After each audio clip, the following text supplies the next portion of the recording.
Hi everyone, Gundam Facts here for a 12th and brand new episode of our special edition Lore of the Universal Century. Today, we're going back to the late UC in an attempt to answer a particular question, which is...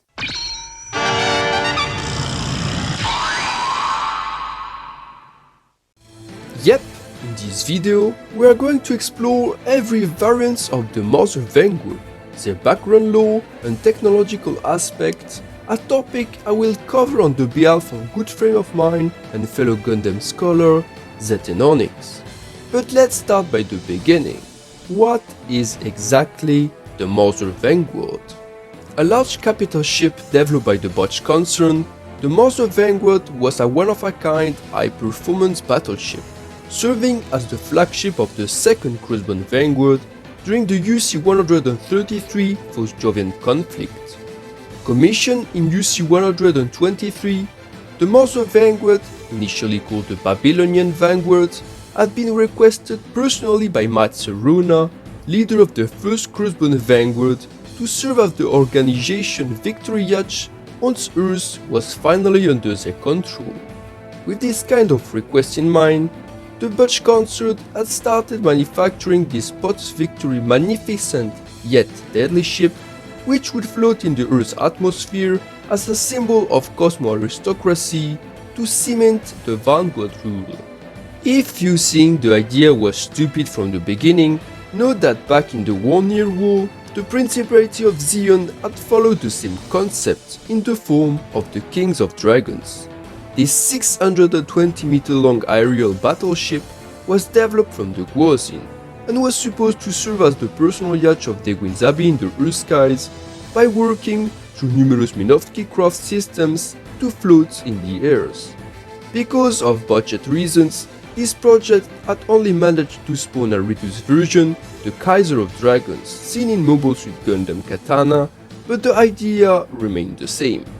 Because it was supposed to be this symbolic post-victory vessel, the Mother Vanguard had been manufactured following an elegant over-functional design which integrated a mast, golden statues in the bow, and rather visible gold and blue colors, which were not truly good for camouflage. This was a stark departure from previous Crossbone Vanguard ship designs such as the Zamudgar, Nada, or Pro, which had been developed with piracy operations in mind, and even full-scale conflict in some cases, and thus seem more militaristic in design. Now, because it was elegant over functional, doesn't mean it wasn't functional at all, quite the contrary. In fact, the Mother Vanguard remained a deadly battleship, featuring high offensive capabilities due to its numerous anti-air turrets for anti-mobile suit combat, 2 5-tubes anti-ship missile launchers mounted in the mast, and 6 3-barrels megaparticle cannons also mounted in the mast. In terms of defensive capabilities, the Mother Vanguard was also quite impressive, being built in a thick alloy, but also featured the first ever built ship-sized beam shield. Unlike most ship-sized beam shields, the Mother Vanguard shield granted all-range protection and covered the entire vital section of the ship by curving the shield radius around it. Tech-wise, this feature was a prowess, and would only be matched 30 years later by the Adrastea battleship, which was able to reintroduce the beam curving functionality. And yet, all these assets weren't even the greatest pride of the Mother Vanguard, as that spot was held by its most advanced technology, the Sail of Light. A small parenthesis. Back in the day, UC ships, like mobile suits, relied on helium-3 combustion to carry on their propulsion. This rare gas was mined and refined in the Jupiter atmosphere and brought to Earth by massive Jupiter-class transports under the watchful care of the Jupiter Energy Fleet.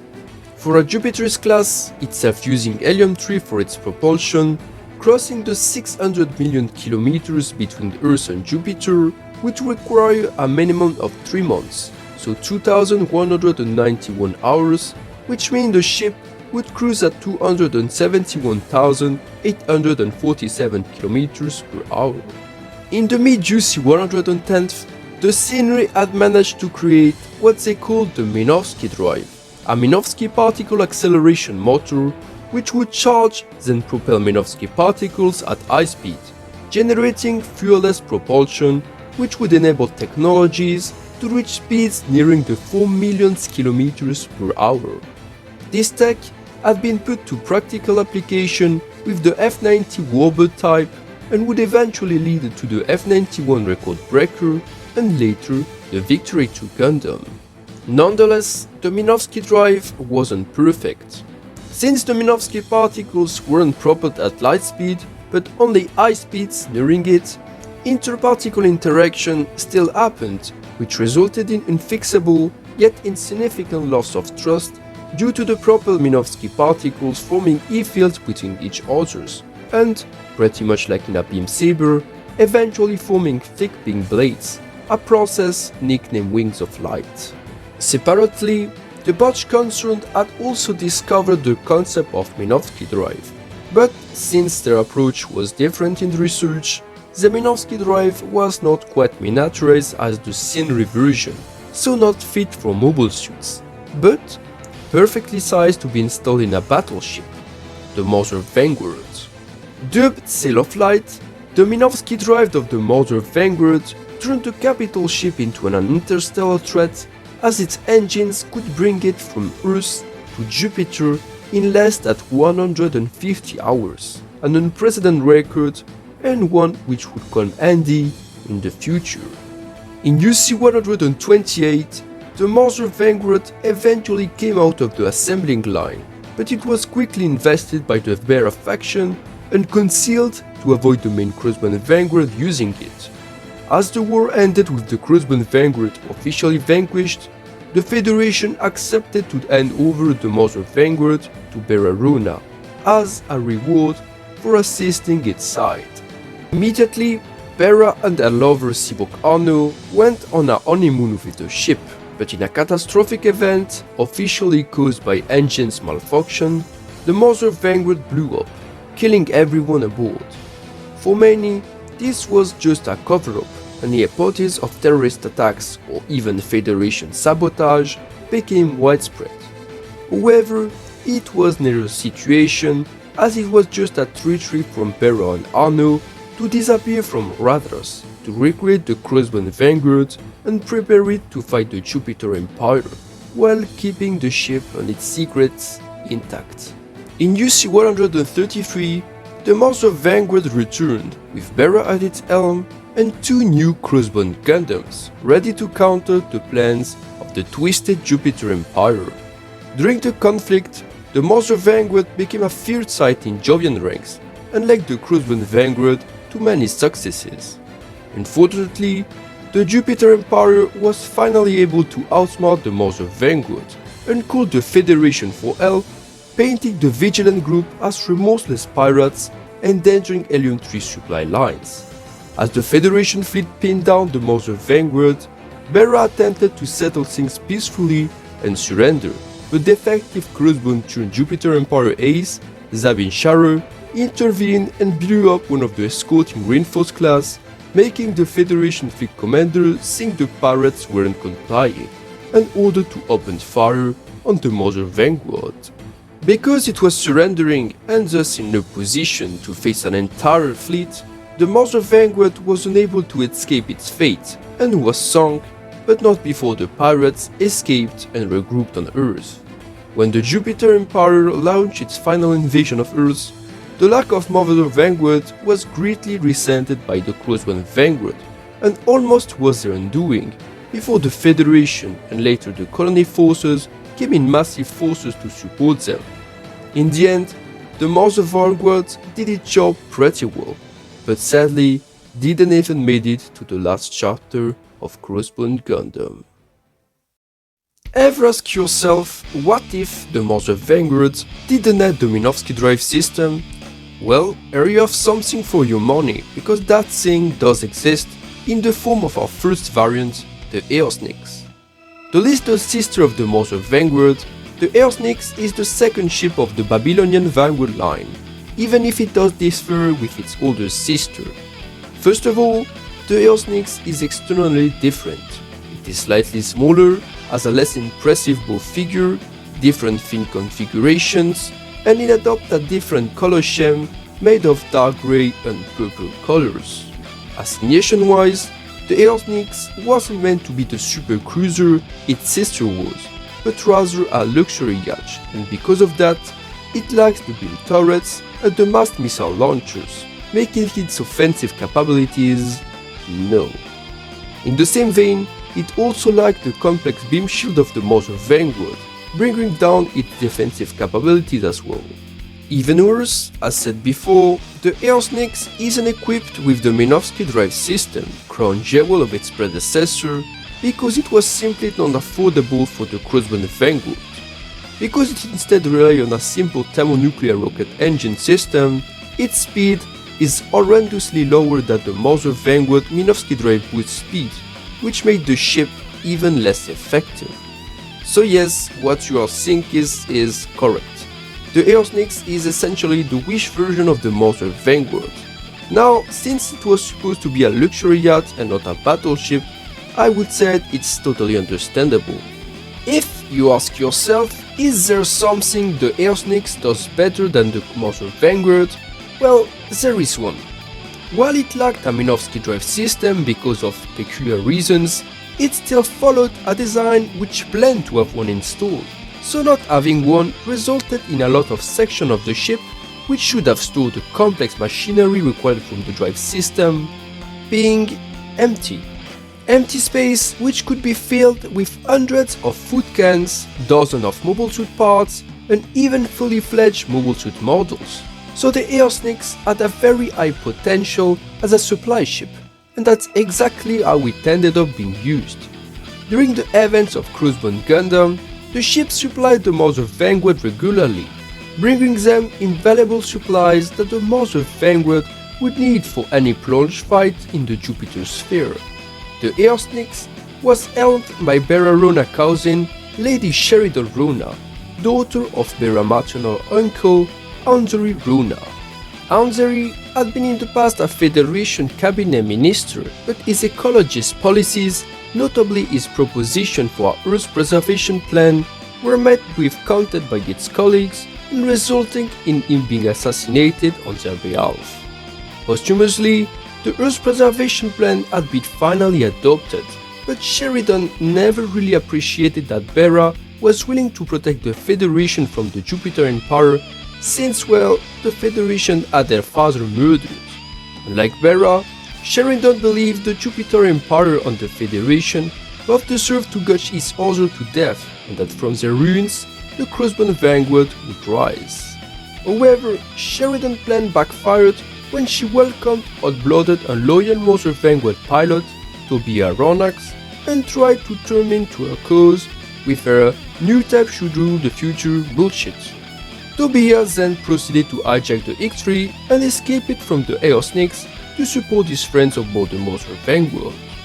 After the war, the Eos Nyx disappeared from radars, but after the second Jovian conflict of UC-136, the Eos Nyx was incorporated to the new Jupiter Republic fleet since the new leader of the Jupiter sphere was Crossbone Vanguard groomed Princess Tetanif Dogati. In UC-168, the coup who deposed Tetanif brought the Eos Nyx out of the naphthalene, with the rebels putting Tetanif Dogati in cryostasis inside the ship, before giving it away to their Earth-sphere ally, Evangel Vester. Gilvester decided to hit the Eos Nyx inside the wreckage of the Grips 2 colony laser, where it remained dormant until Mighty Transport, hired by Tetanif's son Nicole Dogati, was able to rescue her and brought the Eos Nyx to Cyclops, which later used it to ram the Baroque ship during the final battle of Crossbone Gundam Dust. Second variant of the Mother Vanguard, the Speed King, a ship? Oh, it's not a ship. Well, a small recap first. In UC-136, the Crossbone Vanguard remnants, now Mother Vanguardless, had discovered that the remnants of the Jupiter Empire had regrouped and planned to fire their new colony laser at the Earth Federation capital, using the 600 million kilometers distancing them from Earth to safely fire without fear of retaliation or any intervention. To stop this Machiavellian plan in time, to beyond the rest of the Crossbone Vanguard had negotiated with the Scenery to be handed the Minovsky Drive equipped Gundam F-99 record breaker, as those mobile suits were the only technology, aside the Mother Vanguard, with a sufficient speed to reach Jupiter in time before it was too late.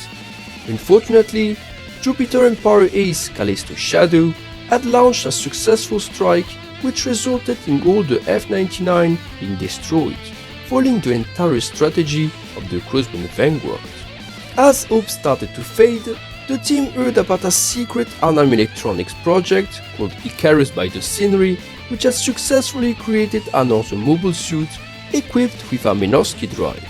Even though Scenery thought that the mobile suit had been destroyed in a failed atmospheric re-entry attempt, it was later proven that the Icarus had in fact survived, which convinced the pirates to search for it. After they finally tracked it down on Earth, they realized the Speed King was absolutely not a mobile suit. In fact, it was just a surviving sail of the original Mother Vanguard Minovsky Drive that Arnhem had scavenged and modified into a subflight system controllable by any mobile suit. So, in this sense, the Speed King is more of a retrofitted piece of the Mother Vanguard than a fully fledged variant, but it still should count as one. Due to Arnhem Electronics modifications, the Speed King can give to any mobile suit the ability granted by a Minovsky Drive system. So, woo! Super speed! Albeit, as many large subflight systems, it really lagged behind in terms of maneuverability, notably because of the, large wings. However, it can still tug other mobile suits to its wings, which means that aside the controlling suit, other mobile suits, of course in reasonable numbers, can be moved at Minovsky Drive speed.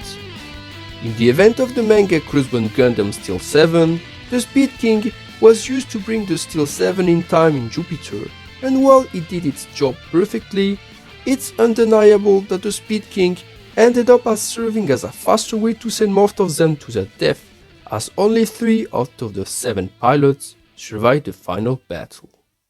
Before our last variant, a small message about our sponsor, Site 7 Export. Site 7 Export is an online reseller which has great prices for Bandai and exclusive items, but also include a completely free shipping system. If you like Gundam ships, this is your opportunity to get the X-Model Argama, Musai or even White Base with a 12% discount provided by the promo code UC-shipyards 12. And to conclude this video, the last of the Mother Vanguard variants, the protagonist-style mothership in Crossbone Ghost, the Manzana Flor. Technically speaking, the Manzana Flor is not exactly a Mother Vanguard variant, but it's the direct descendant of the larger battleship, and so we will count it as one. In the early UC-140s, the Jupiter Republic, now under the control of Tatanev Togati, shifted its previous military budget to different projects, and while mobile suit development projects continued in the Jupiter sphere, the new government encouraged non-bellicist ideas, and so space and interstellar travel became the center of interests. From this policy started 3 different projects, which evolved separately but remained in the hands of Jovians. The first, Argos Odyssea, was a manned outer space survey project which planned to use the Odyssea, a large transport cruiser, to explore space outside the Earth sphere. The second one, named Angel Halo, was a massive immigration transport in a concentrical shape and was developed in conjunction with Site 2 to be able to favorize massive civilian immigration toward the Jupiter sphere and backward. For those who read Ghost Gundam or saw Victory Gundam, you know that the Zarskar Empire, which controlled Site 2 at the time, eventually decided to weaponize that thing in the most damaging way. The third and last project was instead a simple ship, but we would beneficiate from the Minovsky Drive technology, which the Jupiter sphere had never been able to develop on its own. Since Earth and Jupiter were now at peace, Scenery scientists pledged their support to their Jovian colleagues, and taught them some basics to be able to develop their own version of the Minovsky Drive system.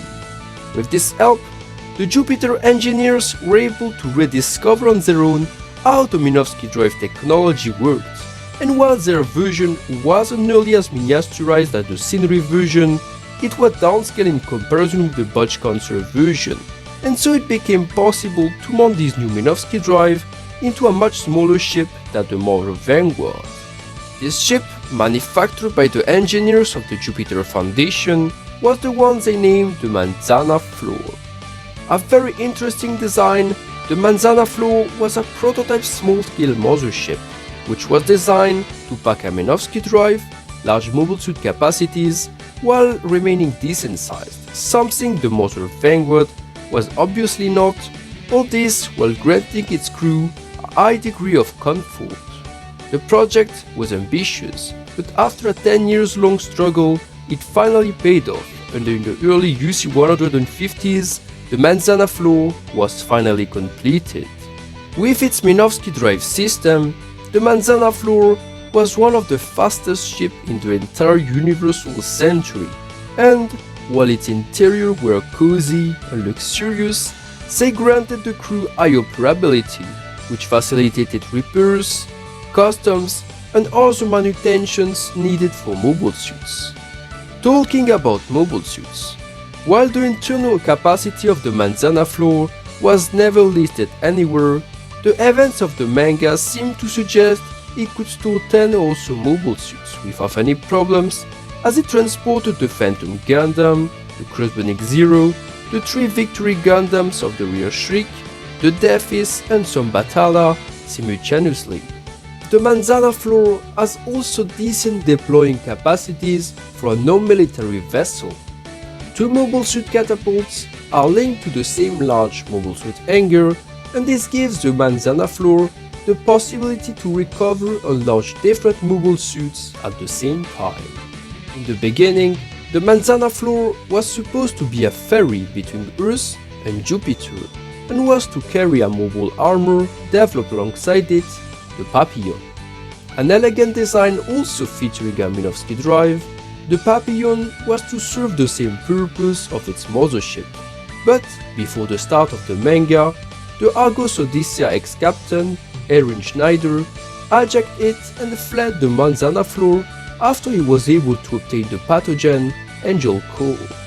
With Schneider intending to sell Angel Coal to the Zarskar Empire, the Manzana Flor crew rushed to the Earth Sphere, a course against the clock that started the events of Crossbone Ghost, which saw the Manzana Flor serves as the protagonist's mothership. Fun fact before we end, the name Manzana Flor was given because of its Minovsky Drive, which, because of the design, burned wings of light in the form of a flower, a flor. As for Manzana, it simply means apple in Spanish. If you didn't know, this is linked to the fact that almost all UC Jupiter technologies are named after Spanish words, a language Asegawa held dear. And we have now completed today's topic, and I hope you all like it. This will be all for today's video, but stay tuned for future lore content delivered on the same channel. Hit the like button, and most importantly, comment and subscribe, as it will really help the channel to flourish. So long fellow new types, until the time of our next special edition.